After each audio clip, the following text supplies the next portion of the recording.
Good morning, students. My intention was to be outside today because it's so nice, but then all of a sudden it started raining, so I can't have my computer out there. So for now, I'm going to read Chapter 8 of Project Mulberry, and I know it's backwards for you. And I just touched my nose, so let me practice some good hygiene and use my trusty hand sanitizer. I'll tell you, I've had this hand sanitizer for, I don't know, probably a year. And I'm so glad that I still had it at my house because I've used half of it in the week that I've been home. And it's just me and my husband here. So today, because I'm sitting in the living room, you might actually see a guest appearance by my dog. Actually, here she is. Carly, say hi. Woof, woof. And I have a couple of cats, and I know that you saw one the other day, and there's one sleeping on the couch right now. So let me get started. Chapter 8. Patrick picked me up for school as usual the next morning, but things were still weird between us, and we hardly said anything the whole way there. We were having a science test that day, and he didn't even suggest that we quiz each other on the animal kingdom as we walked. Patrick and I were on parallel tracks at school, which meant we had the same teacher and books and homework and everything. But we had only one class together, tech class, last period. Science was first period. I took the test and was relieved that I knew most of the answers. I'd been worried about it because I hadn't studied with Patrick the night before. It was lucky for me that I got the test over with right away, because after that, things started to go crazy. No, that wasn't right. Everything was normal. I was the only one going crazy. Second period, social studies. The currencies of South America. Lots of pesos, Argentina, Chile, Uruguay, reals in Brazil, bolivianos in Bolivia. Third period, math, story problems. Sam makes $3 an hour and works 10 hours a week. Joe makes $5 an hour but works only 3 hours a week. If Sam makes $300, how many weeks does Joe have to work to make the same amount? Wonder if any of you could actually figure that one out. Not part of the story, by the way. Fourth period, lunch. 3/4 for change. No Connecticut, of course.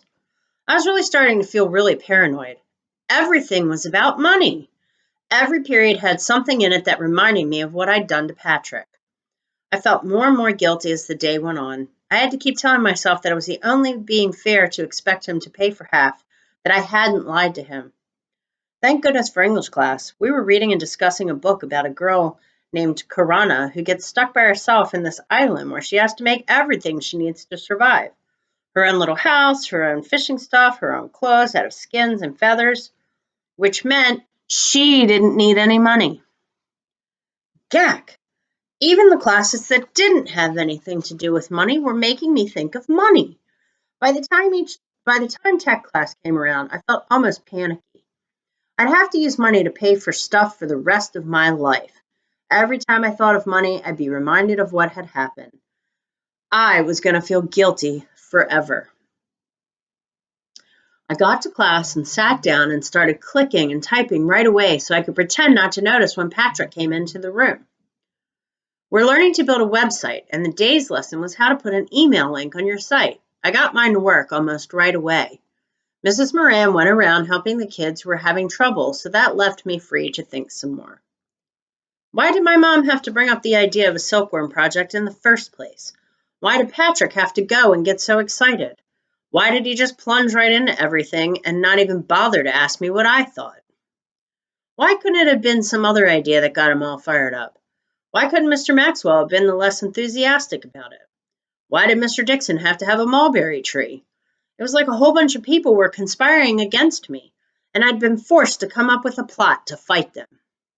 But in a corner of my brain, I knew that what I was doing wasn't the same as telling someone you liked their present when you didn't. Because with the dumb present scenario, you were trying to make the other person feel good. And what I was doing was making Patrick feel bad, really bad. It was almost as if I chanted him, Patrick never has money, Patrick never has money. In my head, I could hear a nasty voice saying that over and over. My voice.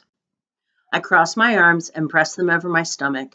Then I leaned sideways the tiniest bit so that I could see Patrick across from me at the other bank of computers. I could see only the back of his head, but it made me feel even worse. I'd humiliated him on purpose. What a lousy thing to do to a friend. And all because the Silkworm Project was too Korean. But Patrick didn't seem to think so. Neither did Mr. Maxwell. If they didn't think it was too Korean, maybe it wasn't. Gracie, stop. Maybe I was wrong. No, I was right. It was a weird Korean project, that was for sure. Another thing for sure was I was no good at being a secret agent, acting one thing while thinking the opposite. I thought it was getting easier. Sometimes it had even been fun, coming up with the right thing to say on the spot without giving myself away. But now, hurting Patrick, this was no fun at all, and I had to fix it. I opened my email program and started typing. From songgirl at easymail.com to patrick345 at easymail.com. Date, Thursday, March 29th, 2:12 p.m. Subject, Wiggle Project. Duh, what was I thinking? I can get an advance from my mom on my next allowance that will give us enough money. You can pay me back whenever. Love, Jay. I hit send, then leaned over again to look at the back of Patrick's head. I didn't have to wait very long. He spun around in his chair and looked at me. I gave him a little nod. He didn't smile, but he nodded back and gave me a thumbs up. I went back to staring at my screen and let out a big breath. It was like a tight knot inside me had loosened up. Top secret message to headquarters. Agent Song no longer available for evasive tactics. Has already reported for her next assignment. Project Mulberry. I told you one of my kitties would be visiting. Okay, leave me alone. On our way home from school, Patrick said, I still have the letter. We can send it today. Okay, I said, and that was all. I gave my mom the $12 and asked her if she'd advance me my April allowance. She gave us a check for the total. Patrick and I walked to the corner mailbox to send off the order. I can't wait till they get here, Patrick said, as he pulled open the mailbox's mouth and fed it into the envelope. Well, we've got a lot to do while we're waiting, I said. Patrick had been to the library the week before to check out the Silkworm books. He'd found only two. One was for younger kids. It was mostly about the silkworm life cycle and had a lot of photos. The other was a really old book written for people who wanted to set up silk factories. It looked almost impossible to read, tiny print and lots of technical stuff, but Patrick was determined to get through it. He'd left the picture book at my house and told me I should read it.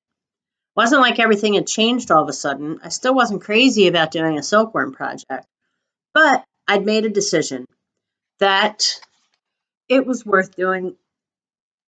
It was worth doing to keep things between Patrick and me, and now I had to make the best of it. At least I was really and truly interested in the sewing part.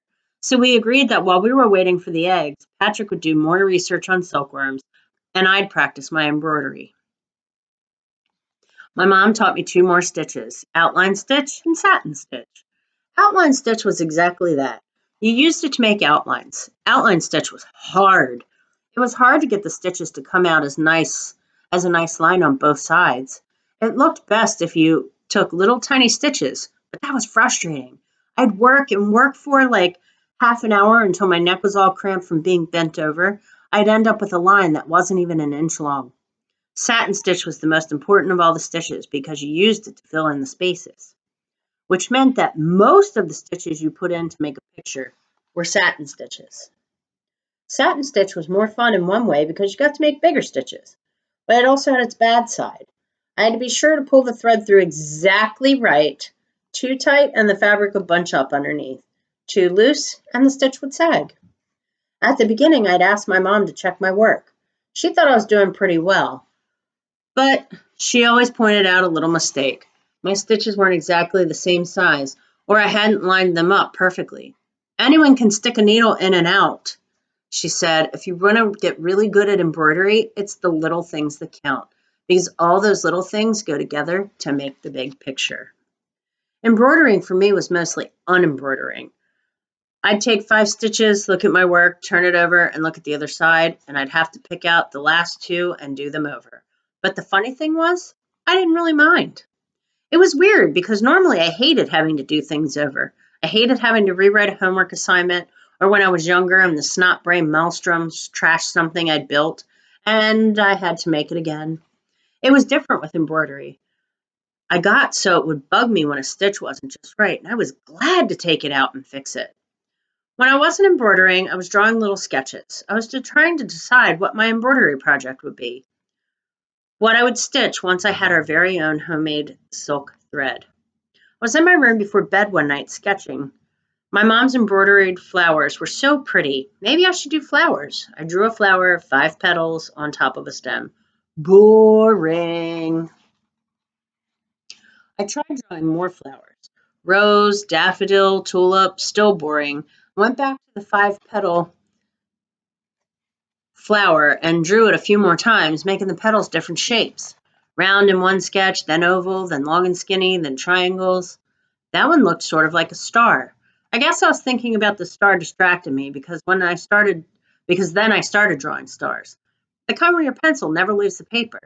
Then I tried drawing just the outline without any of those inside lines. Much harder. But I drew 4 of them in a row, all lopsided. I started to draw another one, and for some reason, maybe because I'd drawn them all in a row, I wondered how many stars were in each row on the American flag. Not something I was going to look up, but maybe the next time I saw a flag. Flag? Flag! That was how I could make the project more American. I could use the thread we'd made to embroider an American flag. I jumped off my bed and ran to find my mom. She was in the bathroom brushing her teeth. Mom, after we make the thread, could we dye it? I need 3 colors. Wait, the thread will already be white, right? So I really only need 2, red and blue. I want to embroider an American flag. Do they sell the kind of dye we need, like the stuff you use for tie dyeing? I don't think it would be that hard. Sheesh. I sounded like Patrick when he gets excited. I saw my mom's face in the mirror, her mouth full of white foam. Just a minute, she said. She spat and rinsed and put her toothbrush away. Then she turned to face me. I'm sure dyeing the thread is possible, but I don't have any experience with that. My grandmother just made the thread, then she sent it off somewhere to get dyed and made onto cloth.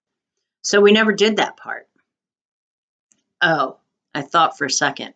But that doesn't mean we couldn't try. No, but there's something else. An American flag would be really difficult to embroider, especially if you want to make it a good size. I was thinking like half a piece of paper, that size, I said. Okay, the stripes are basically long, skinny rectangles, right? My mom drew stripes in the air with her fingers. That's one of the most difficult shapes to embroider. Well, she shook her head. Definitely not something I'd recommend for beginners. Dang it. Takes a lot of practice, I said. Or I'll practice a lot, I said. Julia, please. You need to consider something smaller. That's why flowers look nice in embroidery. The petals are small, the leaves are small, satin stitches look much better when they don't have to cover so much space. Double dang it.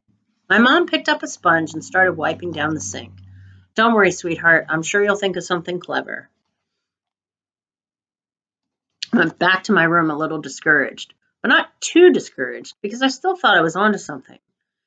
It didn't have to be the flag, but the embroidery part could be really American, and that would balance out the Koreanness of the silkworm project. In fact, the more I thought about it, the more I realized that maybe the flag wasn't such a great idea after all, because I wasn't very creative. I mean, it wasn't something I'd designed by myself. If I embroidered the flag, I'd be sewing a design that someone else had made up. Sigh. I had more thinking to do. Meanwhile, Patrick was full of ideas. On the way to him from school, he hardly ever stopped talking.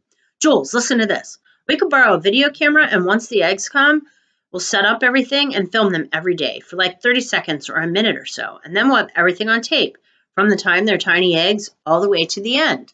But it will be like time-lapse photography in one film. Wow, I said, that's a great idea. We can take still photographs too and put them together into like an album so we could show people what we did even if there isn't a TV handy.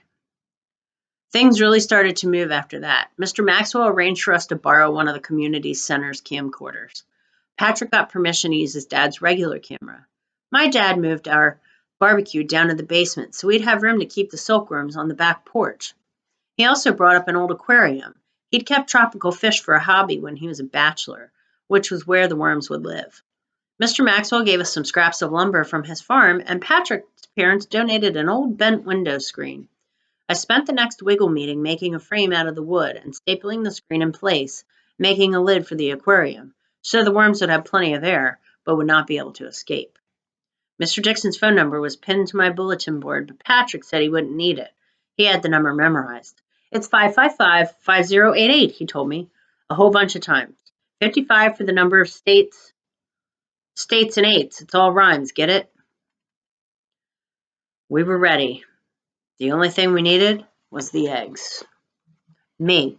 I'm feeling a little better, Miss Park. Glad to hear it. Me. Told you I could fix things, Miss Park. But now you have to do the project. Me. I know, and I still think it's too Korean. But I'm getting some ideas on how I can fix that too. Ms. Park. So I noticed, in fact, that the whole flag thing was your idea. What I mean is, while I was working on that scene when you were drawing and doodling, I tried my very hardest to be you. I even took a pencil and started drawing flowers and then stars. I don't know if the flag idea would have come up if I hadn't been imagining I was you. Me. So it's like, even though I'm part of your imagination, I'm my own person too? Miss Park. Yes, that's for sure. You'd think I'd deliberately invent a character who is as much trouble as you are? Me. Me? Trouble? Oh, please, Kenny, now he's trouble. Miss Park, Kenny doesn't keep me awake at night, talking my ears off. Me, yeah, well, at least I leave you alone in the bathroom now. All right, come back to our Monday. Let's wait till Monday, and we will read chapter 9 and see what happens once they get the eggs. I hope you're having a great day, and I hope that it doesn't actually continue to rain so you can get outside and enjoy the weather. Bye for now.